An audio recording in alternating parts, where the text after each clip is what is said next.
Welcome to the Inner Huddle, a youth football development podcast for parents, coaches and managers of young aspiring footballers. Your hosts from Pezza Street Soccer are Pez and Jeff. Welcome along to the Inner Huddle, and today we have special guest Terry Anderson, who I've written down here, fitness and nutrition expert. Is that about right, Terry? Welcome along. Something like that, yeah, good afternoon. A little bit of background about yourself. Well, our background we should start with, really. We met on the football pitch, didn't we?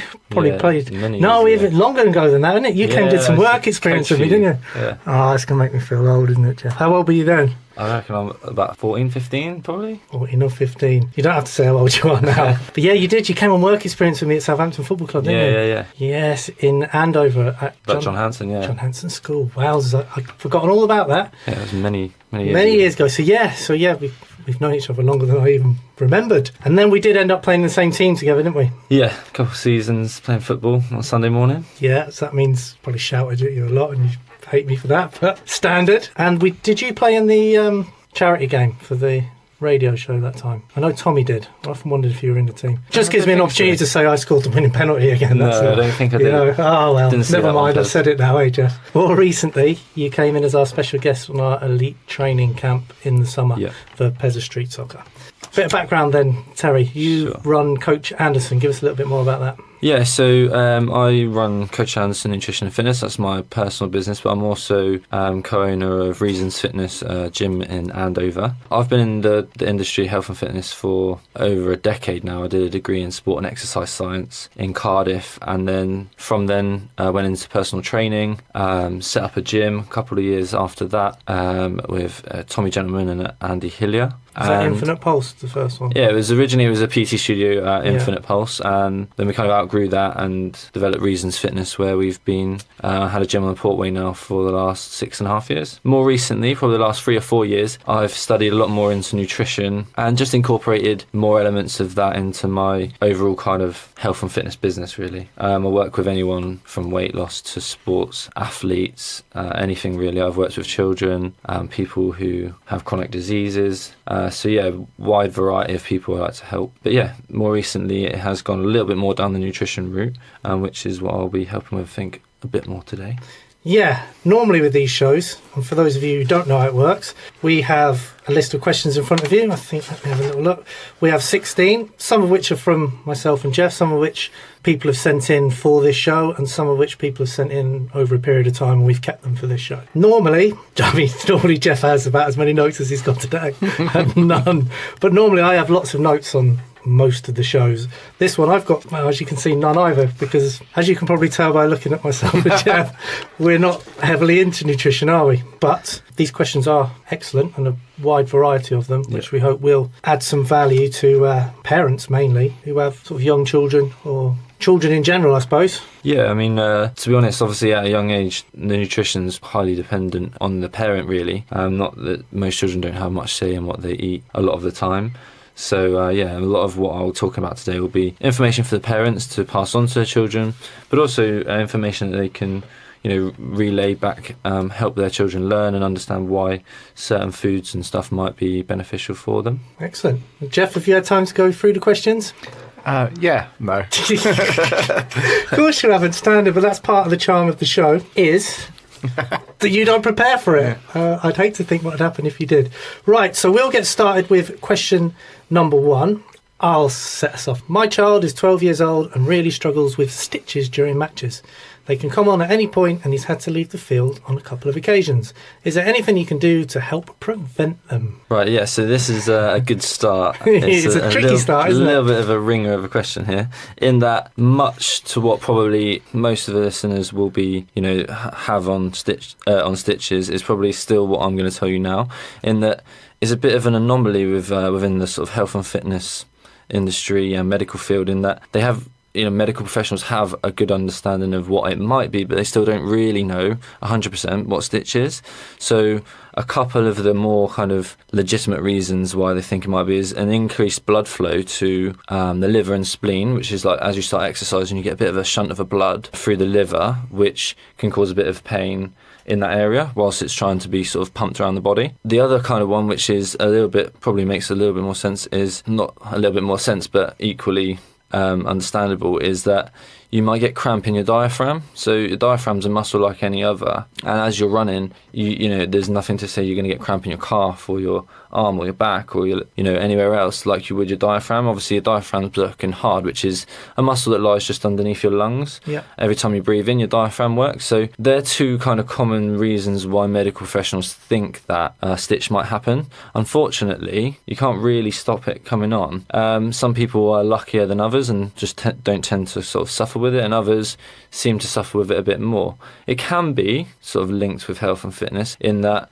if your body becomes used to having this kind of increased blood flow regularly, you might deal with it a little bit better. You might not get it at the onset quite so much, but unfortunately there's not a lot you can do with stitch. One other reason would be that if you've eaten a meal too I was just going to close. say about that. Is that a myth or is that No, it's fact, not a or- myth. It's more like the blood flow that should be going to the muscles often will be there trying to digest the food in the stomach.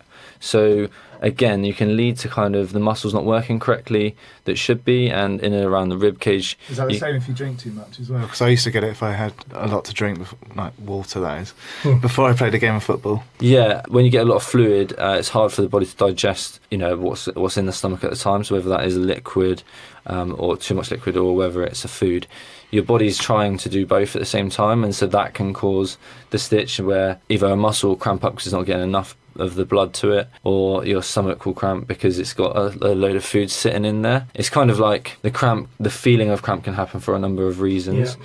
There is like a couple of ways which is kind of seen to help the stitch, and are probably what you've been told again years ago, which Yeah. the two kind of common ones are to stop running and bend over and touch your toes seems to help, and also to press on the area. So if it's in your side, just push on that area a little bit. Obviously don't go too mad, but push on that area a little bit, and it seems to relieve the pressure and the pain, and as soon as it's gone you can kind of crack on. There's nothing really to stop you playing when you have a stitch. No, there's not any damage being done, is there? No, It's it's just just painful. uncomfortable. Yeah. Obviously, if there's a common denominator there of you've been eating right before football and you always get a stitch, try not eating so much before, that kind of thing. Right, yeah, that was a bit of a tricky one to start with, wasn't it, Jeff? Are you a man that suffered from stitches in your time? Yeah, I used to, but stopped running. I haven't done that for years, and I haven't had a stitch for years. So Do you know yeah. what? I haven't had a stitch for years either, funny enough, Jeff. Amazing that, isn't it? Right, Jeff, do you want to read out question number 2?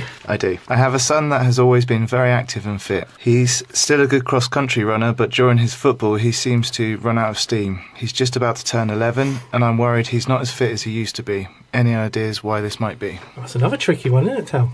Yeah, I mean, there's a few reasons why this could be. I mean, simply, he may not be as fit as he used to be. You know, fitness has, you know, doesn't matter if you're an adult or a child, you can go through periods where you're fitter than you used to be or not as fit as you once were. It depends what he's doing. But I think probably more than this is that cross-country running is going to give you a base of cardiovascular fitness for sure, but it's not necessarily the same type of fitness that's required for like repeated sprints in football. So obviously you need a bit of an engine, and that's what he'll probably run off of with regards to that's similar to cross-country running. But he could become tired very quickly if all of a sudden he had to do 2 or 3 sprints, because It's just 2 different energy systems. yeah. So your body will use a variety of different energy systems. You'll be using several at once. But generally, you've got like your really fast sprinting type of energy system, which is your ATP system. That's kind of the first 10 seconds. Then you'll go into what's called your like glycolytic system, which is more like lactic acid. You'll probably get that a lot of use out of that when you're a footballer, because you're doing repeated sprints for up to 30 seconds sometimes or more. And then you've got your cardiovascular oxidative system, which is the one that's going to keep you going the whole game. It's the same one that marathon runners use. So it's the kind of difference between what a sprinter would use, what a 400 or 800 metre runner would use, and what a marathon runner would use. They all use 3 different energy systems. Okay. So yeah, it's the kind of difference between that. So good advice might be Good advice. less cross-country running maybe, and mix up your training a little bit if you want to match it to football. Don't panic, really. It's Yeah. not. You know. Yeah, exactly. Like, I mean, it's good to have that variety there. Obviously, with football, you need both energy systems. So if he's got a good cross-country background, then that's always going to bode him well. I wouldn't say to necessarily stop, but if he needs to get fitter in other areas, it might be worth doing a little trade-off. And from my experience, parents always compare their child to the best they've been at. If they've been incredibly fit and won cross-country events and things, then they're comparing them always to that child that's been at that stage at that point. So, and it, like you said, it fluctuates. So I wouldn't panic. No, not at all. Right. Donna, are you going to come in with a question? My son is 10 and plays for a team that do regular fitness sessions, including a bleep test. I listened to your podcast a while back saying that it was more important at that age to concentrate on the football. I was wondering what Terry's thoughts are. Yeah, I mean, for me, I think that's probably right for children. It's so important at a young age to get skill acquisition and to be able to pick up the fundamentals of movement, how to play the game and develop a load of underpinning skills. Fitness, you can see fluctuate, like I said before, and you can be super fit as a child, but there's nothing to stop you getting super fit within 6 months if you aren't fit. Pez could run a marathon in 6 months' time if he wanted to. Let's not push it, Terry. But yeah, I think whilst you're a child, it's important to, while you've got flexibility, while you're less likely to be getting injured, you need to be picking up all the vital skills that are going to be important when you're older. I mean, a professional footballer, for example, you can be a professional at 16 now, and so to be an expert in your field, you have to spend the best part of a decade learning your trade. And your trade is football, it's not fitness. Yeah, it's exactly. part of it, but I mean, I think in the podcast, which is available on iTunes and Podbean, I think we were saying no reason why you can't do both. Yeah, exactly. If you're a decent enough coach, you can do fitness with a ball at your feet, whereas a bleep test totally takes that. Mind you, I suppose you could do a bleep test with a ball at your feet, see who runs with it. It might be a bit trickier. Football's flying everywhere, but still the theory I mean, could be when I there. was at uni, like a major part of the physiology majors there were developing fitness tests which were actually appropriate for sports. Right, So okay. they had like a tennis court one, which was a bleep test. It measured the same sort of fitness, but it was developed just for tennis. So you were going left, right, forward, back. Much better. On the court. Yeah, I think we hammered it a little bit, didn't we, on the podcast? Basically saying at that age, if your manager or coach is doing it, it's probably more to please the parents and make it aesthetically pleasing, and like they might think that's what the parents want to see. We're getting them fit now, and a bleep test is something that professionals do, so it's something we're going to do. Right, I think we're done with that one. We're joined in the studio by special guest Terry Anderson, or Coach Anderson. Do people refer to you as Coach Anderson? Sometimes more on like social media. I don't normally get too many people who call me coach. Okay, I'll stick with Tell, like it has been for years. But anyway, welcome along, Terry. It's been a good start, I think, Jeff. Yep. You learning a lot? Yeah, loads. Good. Yeah, well, actually, a lot of people said, I'm really going to make an effort to listen to this one, because it's like we said earlier, like Jeff said, you don't have to be just into football to get something out of this show. Cool. Question number 4, I think it's back round to me, isn't it? Okay. Number 4. At what age do children start losing flexibility, and what sort of things should they be doing once it starts decreasing? Okay, so this is a bit of a kind of ambiguous one in that everyone's going to be slightly different, particularly with the rate at which children grow. So generally, most children are pretty flexible and their bones don't stop kind of being malleable until they're much older in their teens. But there is a reduction in flexibility around puberty. So generally when a child gets a growth spurt, for a period of time, they're going to be less flexible than they once were, and that means that they're at a high risk of injury, simply because at that point their bones might grow quicker than their muscles can, in which case the range of movement they have at a joint is going to be reduced just because the muscles are having to catch up and the ligaments aren't quite, they might be already quite stretched with the attachments So of the bone. if there are muscles are in that state of stretch, Yeah. is it pointless then stretching them more? No, it just means that they're at more risk of an injury. They're going to be less flexible for a while. Okay. I think throughout the from the age dot when you're playing sport, you always just need to be aware of how your child's feeling. Like if they're reporting sore muscles or if they're reporting problems, you just need to be aware of that. And if it's a consistent thing, then you need to just check out whether or not it is to do with their flexibility. I think a massive thing, and the number one thing to take away from this question is it's important that everyone does flexibility work, so it should be a dynamic warm-up followed by stretches at the end. You don't really want to be stretching too much before a game. You want to be dynamically warming up using the movements that... So static stretches, you mean? Yeah, static stretches aren't really good before a match or before sport. But afterwards. But they are afterwards. The idea with stretching is to prepare the muscles for exercise, and then to basically recover them from the exercise afterwards. So static stretching helps afterwards. The problem is if it's not done as a child and it's not done throughout and consistently, then those children will suffer more when they're older. So if you get someone like a gymnast who's consistently doing flexibility work, yes, they might injure themselves because they're doing backflips all the time, but if they were just doing normal sports, they're probably stand a much better chance of not being injured because they're more flexible. Because they've simply done it the whole way through. Whereas, I mean, when I was growing up, it was literally like a little stretch at the end of a session, and that's all it was as a kid. So I think it's more prevalent now that it's important to do warm-ups and cool-downs correctly. But yeah, definitely, I think there's no there's no kind of exact age where somebody loses flexibility. It's just around puberty, they'll become a little bit less flexible, and then after puberty, they'll gain some flexibility back. But throughout, even as a young child, you should be doing the sort of dynamic stuff and the stretching to work on that. From a very young age. Well, my point of view of this is, start of the season, I went down to Southampton with our under-7s. Yeah. Big shout out to our manager, George Plank. And our warm-up was kind of, everyone had a ball each, and we were doing our kind of dynamic stuff with a ball, etc. And we looked around, and everyone's doing runs, doggies, and then a stretch, that sort of thing that would have happened 10, 20, 30 years ago. But it's what the parents expect and what they want them to see and what they've seen in the Premier League. Yeah. And I said to George, look at everyone else, no one's got a ball each. And hardly any teams were kicking a ball, except for maybe at the goal a couple of times before they started. Yeah. Now, who's right and who's wrong, or is it, as with everything, a bit of a balance between the two?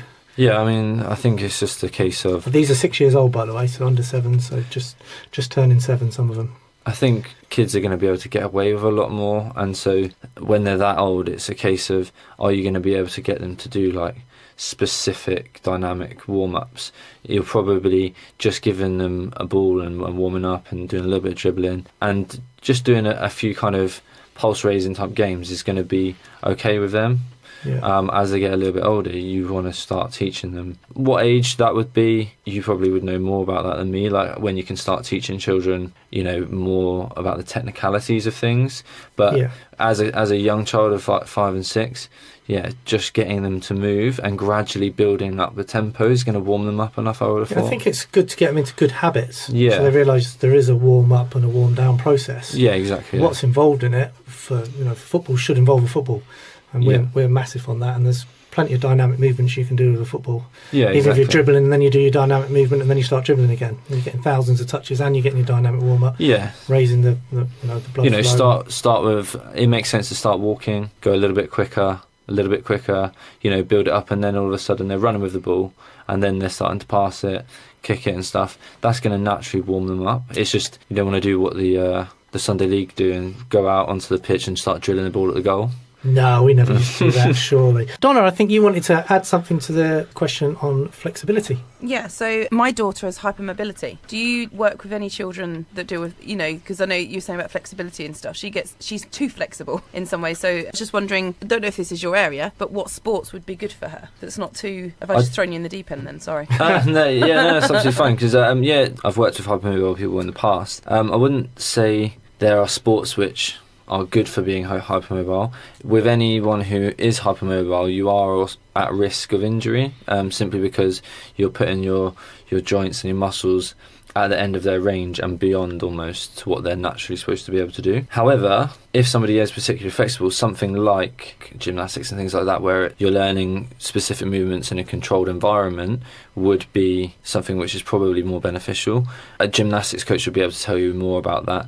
I don't think there's any sport that you can say, right, they can't do that because they're hypermobile. I think you have to just monitor it and be careful. No sport is designed for people to be hypermobile, and I don't think anyone who uses that end range will get like a benefit out of it. So I think even if you have hypermobile joints, you should always still be practicing the same range of movement as a normal, somebody with normal mobility. Okay. I think it's just a case of, yes, they're going to be able to do a lot more than somebody who's not hypermobile in terms of flexibility work and things like that. Okay, thank you. I just wondered, because she's quite sporty, she likes trampolining and things like that, and I just get a bit worried about her overstretching her joints, because she gets it from my husband. So he hurt himself. He's in the army judo team. Yeah. So the other You never week... told me that, Donna. Sorry. So yeah, he's in the army judo team, and he was at rehearsals about a month ago, and a gentleman threw him, and his leg, instead of it going, I can't explain it really, instead of it going backwards, it went to the side.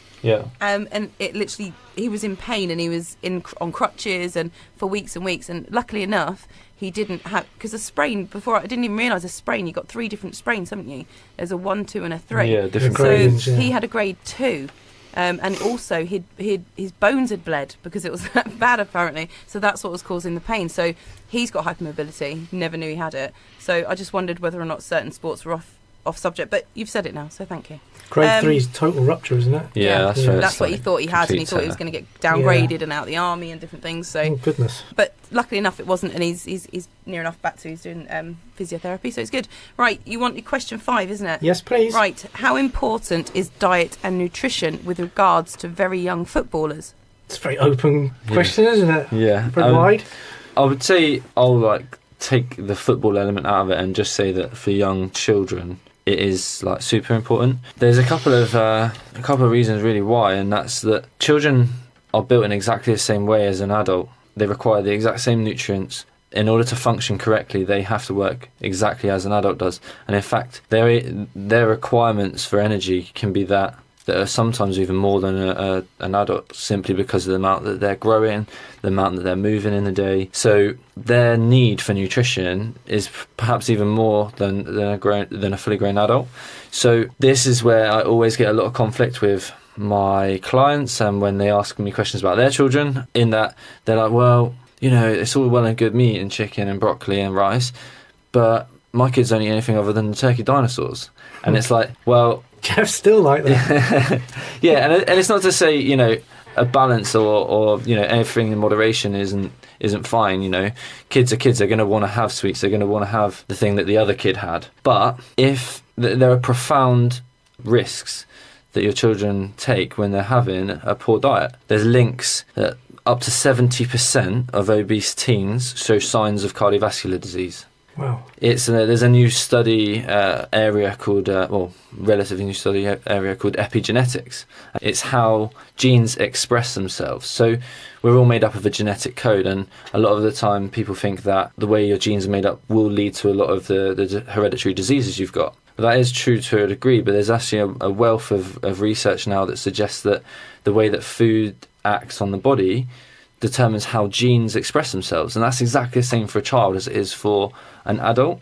So for example, refined sugars can make genes act in a certain way that are producing an environment to create cancer, different forms of cancers. So although you might look at your kid and go, he's absolutely fine, he's slim, runs around loads, he's fine, it doesn't mean that his genes aren't, or his or her genes aren't going to express themselves, or it's not going to have a profound effect on their life later on. Plus the whole good habits thing as well, isn't it? Yeah, exactly, yeah. They'll develop a liking for all of this type of food, and then one day they might have to change it for either health reasons or because they're putting on weight or because they get into sport at an elite level, or any level to be fair, and they can't break that cycle of craving those foods that they're used to. Yeah, exactly. Like any time that a body becomes sort of used to, or it has a response that's poor to sugar and carbohydrates and things like that, and then you speed it up again, and then it slows down through either a diet culture or just periods of eating bad, periods of eating well, there's a lasting effect that happens. And so every single time you try to lose weight, it becomes harder. So a child who perhaps is obese because they haven't been eating well will find it much, much, much, much harder to lose weight as an adult, just simply because they weren't looking after themselves or their parents weren't able to look after them as well in that respect with food. It's a difficult area because kids are going to want to eat nice tasty things, and unfortunately it's a little bit of a culture that's kind of been, and it's to do with food companies and everything like that, which doesn't help. But at the same time, it's just logic to think that a child needs as many nutrients, if not more, as what we do. So if we want to go and be healthy and we want to eat, and lose weight and stuff, you got to think how you can incorporate that with your children as well. What do you think the reasons are for that? Is some of it laziness, just convenience, or it's just giving in to the kid, or they're cheap? Sugar, salt and fat's tasty. Since the 80s, it's been pumped into foods, and unfortunately it provides us with a love for food that isn't there. We're the only species on Earth that eat for pleasure, and it's far more so now because the foods that we eat are actually, they connect with our brain for like a reward system. It's actually like so good to have those foods. You get an instant gratification, and a child will be exactly the same when they're forming these habits, like you say, and these connections in their brain. They're making association with food. Child falls over, grazes their knee, they're crying. Oh, have this, it'll make you feel better. Yeah. These associations are there then when they're older. They go through a bad patch in their life as an older teenager. Immediately they think, well, I know what made me feel better as a kid. Going to reach for the Jaffa cakes, hey Jeff? Yeah. He's just put some on the floor, trying to hide them now. Right, great stuff, and I think we're going to, because I was going to ask about some sort of top tips to help, but I think we're going to get onto that a little bit later. But yeah, sure. I notice a lot of parents will let the kids have a separate dinner to them. So they have something totally different to what they're eating at a completely different time. So something simple might be we'll eat together.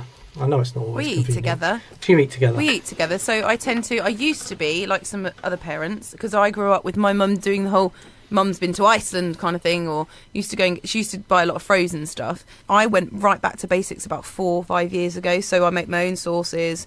I mean, I know I'm a big girl, but that's because I overeat things that I shouldn't eat, like sweets and crisps. But when it comes to meals, very much make your own sauces and pretty much from scratch. I'm not going to lie, there are the odd days where you have some chicken nuggets and chips or something, but they're oven chips. They're not I don't fry my things. I don't fry anything.